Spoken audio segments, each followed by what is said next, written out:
Abbiamo anche lasciato per un attimo i sondaggi sui vostri pronostici, vi aspettavate la finale tra Cavs e Lakers, non è stato così e poi naturalmente potrete andare sempre sulla pagina di Coach Peterson. Ma anche c'è la tua rubrica, la rubrica dei trigger lì, in cui spariamo delle nostre cose, trigger, e la gente risponde trigger. Come no? Wow. Per fare un esempio, uno dei tanti che ci seguono mi ha detto adesso però ti devi scusare con Stan Van Gundy. Coach, lo possiamo fare insieme? Aspetta trigger, inquadratemi in studio qui che chiedo scuse. Aspetta trigger.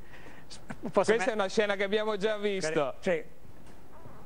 Stan, perdonami per aver detto che eri addormentato in panchina. Non è vero. Mi associo, ma non sono ancora così giovane per poterlo fare. Grazie Trigger per il giovane. A questo punto non rimane che ricordarvi l'appuntamento con domani, perché oggi abbiamo parlato dei Lakers, domani sarà il turno degli Orlando Magic. Naturalmente ringrazio Coach Dan Peterson. Grazie a te Trigger, amici sportivi, grazie anche a voi. Domani come sempre da lunedì a venerdì ogni sera più o meno alle 19 NBA News è qui sempre su Sport Italia e Trigger ti do una notizia, Sport Italia 24. A domani, vi aspettiamo. Tu non sapevi 24.